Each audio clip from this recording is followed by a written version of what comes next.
जैसा कि आपको पता होगा कि हाल ही में सर्वोच्च न्यायालय ने भारत भर में सरकारी नौकरियों और कॉलेजों में सवर्णों के आर्थिक रूप से कमजोर वर्गों के लिए 10% का आरक्षण तय किया है। तो इस वीडियो में हम जानेंगे कि सुप्रीम कोर्ट के इस फैसले पर बहुमत का क्या नजरिया है और अल्पमत का क्या नजरिया है। फिर हम बात करेंगे कि इस फैसले की जरूरत ही क्यों थी, मतलब इसके अच्छाइयों के बारे में, और साथ ही साथ इस फैसले से जुड़ी दिक्कतों को भी जानेंगे। और इस वीडियो के आखिर में हम बात करेंगे कि ऐसे फैसले होने चाहिए या नहीं। अगर आप चैनल पर नए हैं तो सब्सक्राइब कर लीजिए ताकि इसी तरह की वीडियोस आपको मिलती रहे। नमस्कार, द फोकल लेंथ की श्रृंखला हमारा परिवेश में आपका स्वागत है। हम बात की शुरुआत यहां से करते हैं कि सुप्रीम कोर्ट के इस फैसले पर बहुमत का क्या नजरिया है। तो बहुमत का कहना है कि सुप्रीम कोर्ट का यह फैसला समानता और संविधान के आधारभूत संरचना का उल्लंघन नहीं करता है। यह आरक्षण पिछड़े वर्गों को शामिल करने के लिए राज्य द्वारा सकारात्मक कार्रवाई का एक माध्यम है। आरक्षण न केवल सामाजिक और आर्थिक रूप से पिछड़े वर्गों को समाज की मुख्यधारा में शामिल करने के लिए है, बल्कि वंचित वर्ग हेतु भी महत्वपूर्ण है। मंडल आयोग द्वारा निर्धारित 50% की अधिकतम सीमा के आधार पर EWS के लिए आरक्षण का प्रावधान आधारभूत संरचना का खंडन नहीं है, क्योंकि इसकी उच्चतम सीमा में लचीलापन है। साल 1992 में इंदिरा साहनी के फैसले में सर्वोच्च न्यायालय द्वारा निर्धारित 50% की सीमा का नियम लचीला था। इसके अलावा इसे केवल SC, ST, SE, BC, OBC समुदायों के लिए लागू किया गया था, न कि सामान्य वर्ग के लिए।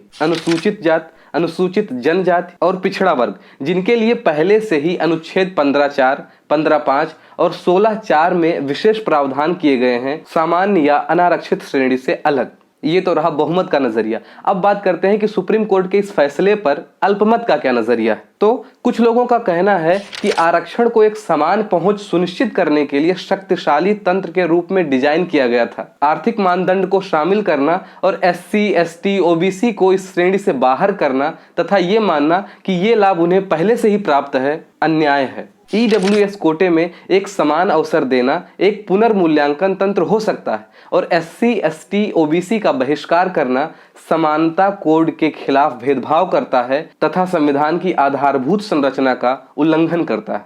50% की अधिकतम सीमा के उल्लंघन की अनुमति देना भविष्य में भी उल्लंघन के लिए एक कारक बन सकता है, जिसका परिणाम कंपार्टमेंटलाइजेशन यानी खंडों में विभाजन हो सकता है। ये रहा अल्पमत का नजरिया। अब बात करते हैं कि ऐसे फैसले की जरूरत ही क्यों थी। तो EWS आर्थिक रूप से कमजोर वर्गों के लिए शिक्षा संस्थानों में प्रवेश और नौकरियों में आर्थिक आरक्षण के लिए है। अनुसूचित जाति, अनुसूचित जनजाति और सामाजिक और शैक्षिक रूप से पिछड़े वर्गों के लिए जो 50% आरक्षण नीति बनाई गई थी, उसमें भी जो गरीब कवर नहीं हो पाए थे, उन गरीबों के कल्याण को बढ़ावा देने के लिए ये अधिनियम बनाया गया। ये केंद्र और राज्य दोनों समाज के आर्थिक रूप से कमजोर वर्गों को आरक्षण प्राप्त करने में सक्षम बनाता है। 10% कोटे का विचार प्रगतिशील है, जो कि भारत में शैक्षिक और आर्थिक असमानता के मुद्दों को संबोधित कर सकता है, क्योंकि यहाँ के नागरिकों में जो आर्थिक रूप से कमजोर हैं, ये बात आपको भी पता है कि उनको उच्च शिक्षण संस्थानों में भाग लेने से बाहर ही रखा जाता है। ये फैसला आर्थिक रूप से भी पिछड़े हुओं को मान्यता देगा, क्योंकि पिछड़े वर्ग के अलावा भी बहुत सारे लोग हैं जो भूख और गरीबी की परिस्थितियों में जीवन बिताते जा रहे हैं। इस संशोधन के माध्यम से प्रस्तावित आरक्षण उच्च जातियों के गरीबों को संवैधानिक मान्यता प्रदान करेगा। और खासकर मुझे ऐसा लगता है कि सुप्रीम कोर्ट के इस फैसले से जो जाति आधारित भेदभाव है, इसमें भी कुछ कमी आएगी, क्योंकि आरक्षण का ऐतिहासिक रूप से जाति से संबंध रहा है और उच्च जाति वाले आरक्षण लेने वालों को हे दृष्टि से देखते हैं। ये बात हो रही थी इस फैसले की जरूरत के बारे में। अब बात करते हैं इस फैसले से जुड़ी दिक्कतों के बारे में। तो EWS कोटे में उद्देश्य और कारण के बारे में स्पष्ट रूप से उल्लेख किया गया है कि नागरिकों के आर्थिक रूप से कमजोर वर्गों को आर्थिक रूप से अधिक विशेषाधिकार प्राप्त व्यक्तियों के साथ प्रतिस्पर्धा करने के लिए उनकी वित्तीय क्षमता के कारण उच्च शिक्षण संस्थानों व सार्वजनिक रोजगार में भाग लेने से बाहर रखा गया है। इस प्रकार के तथ्य संदिग्ध हैं क्योंकि सरकार ने इस बात का समर्थन करने के लिए कोई डेटा तैयार ही नहीं किया है। इस आरक्षण हेतु पात्रता तय करने के लिए सरकार द्वारा उपयोग किए जाने वाले मानदंड अस्पष्ट हैं और ये किसी डेटा या अध्ययन पर आधारित नहीं है। यहाँ तक कि सर्वोच्च न्यायालय ने भी भारत सरकार से सवाल किया कि क्या राज्यों ने ईडब्ल्यूएस आरक्षण देने के लिए मौद्रिक सीमा तय करते समय हर राज्य के लिए प्रति व्यक्ति जीडीपी की जांच की है, जिसका जवाब सुप्रीम कोर्ट को नहीं मिला। आंकड़े बताते हैं कि भारत के राज्यों में प्रति व्यक्ति आय व्यापक रूप से भिन्न है। जैसे गोवा की प्रति व्यक्ति आय 4 लाख है, जो कि सबसे अधिक है, वहीं बिहार की प्रति व्यक्ति आय 40,000 रुपए है। इस तरह से बहुत सारी दिक्कतें हैं। ये बिल्कुल वैसे ही है जैसे बिना लक्ष्य किए हवा में बाण चला देना। लेकिन अब क्या किया जाए भाई।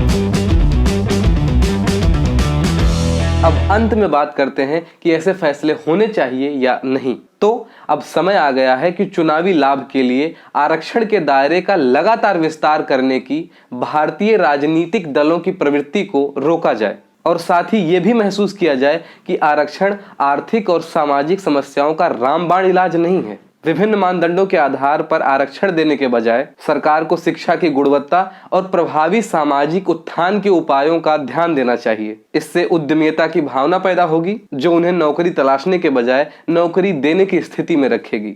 मोटे तौर पर देखा जाए तो ये वही है कि हम जीत जाएंगे तो हम इतना किसानों का कर्जा माफ कर देंगे, हम जीत जाएंगे तो इतने साल तक अनाज फ्री में देते रहेंगे।